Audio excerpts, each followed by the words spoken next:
When Ron Casey passed away earlier this year, people looked back on an extraordinary television career. And perhaps the interview that turned out to be his signature interview was the one he conducted with the great Rocky Marciano, here in these studios back in 1966. Time to introduce our John Brown sports star of the day, and we're leaving football for this week, and we're going to introduce to you one of the great personalities of the world of sport. I refer to Rocky Marciano. Rocky Marciano, as a professional boxer, fought 49 times. He was never beaten. He won 43 fights by knockout. He won the world title in 1952. He defended it 6 times and retired undefeated. We're very happy to say welcome to World of Sport to Rocky Marciano.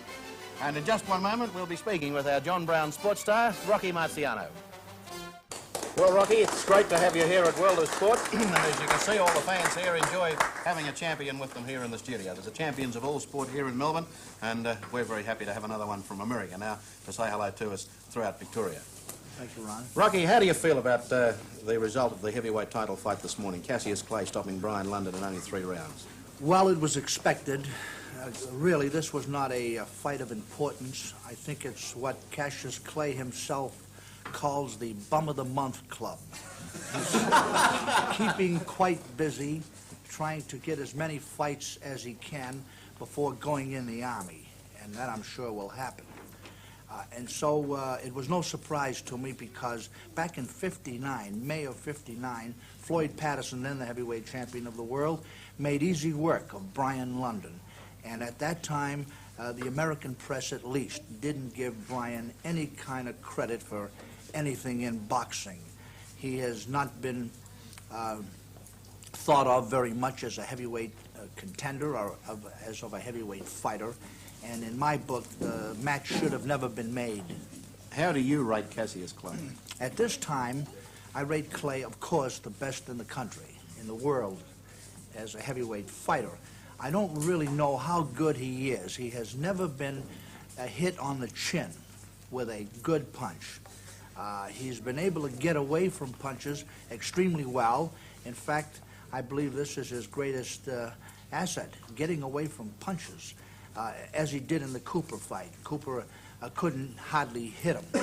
And although it was a fair fight to watch, of course, Cooper didn't hit him once good, and Clay then went on to cut his eye and win the fight. And Clay, all of Clay's fights, he's never been really outstanding. He has had a couple of fights with Sonny Liston that are kind of question mark, dubious. He didn't show real well in them because perhaps he didn't have a chance to show real well with not a good opponent in there. I think it's going to take a good opponent to show just how good Cassius Clay is. Rocky, there's some remarkable statistics about yourself as a champion. This was the cause of the fight that you fought, or the way that you fought, in that Nat Fleischer lists you as having the shortest reach of any heavyweight champion. Is correct? Yeah, that is absolutely right. 67 inches this way here, which is not very long. Well, that's not much more than Rocky Gattalari, our flyweight champion. That's about right. Now, did you have to devise the swashbuckling style of punch fighting that you did because of the short reach? Yes, that was the big reason. I had to sort of get low and try to come up, as we say, from underneath to get in close on an opponent, because the closer I could get to an opponent, the more damage I could do with the short arms. At long range, I just couldn't jab with the great jabbers, such as Joe Louis. When I fought him in '51, he had 11 inches reach on me and was able to just pop that left in my face and keep me at a distance. I had to sort of crowd and move in on him, and that is why the style was really developed. Rocky, I know that there were overtures made to you, not entirely for reasons financial, to make a return to the ring. This was when Sonny Liston was still champion. Did you ever have the temptation to come back? It happened before the Sonny Liston fight, actually. Floyd Patterson became heavyweight champion a year after I retired. He then had a few fights with Archie Moore and a few other boys that weren't exciting at all.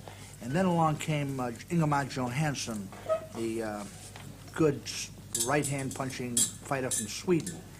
And when he won that fight, and I was sitting ringside, he knocked out Floyd Patterson, and it was a dramatic punch, a straight right on the chin, and Floyd Patterson just went backwards and never recovered from that one punch. Ingemar Johansson became the idol, and there was a lot of talk, and there was a lot of spirit amongst fight fans at this time. And this is when I got the urge to come back. I'd only been retired 3 years at the time. I wasn't too far out of good condition, and I took a little vacation for myself. I went away to a training camp close to my home by myself and tried to get myself in condition again as I once did.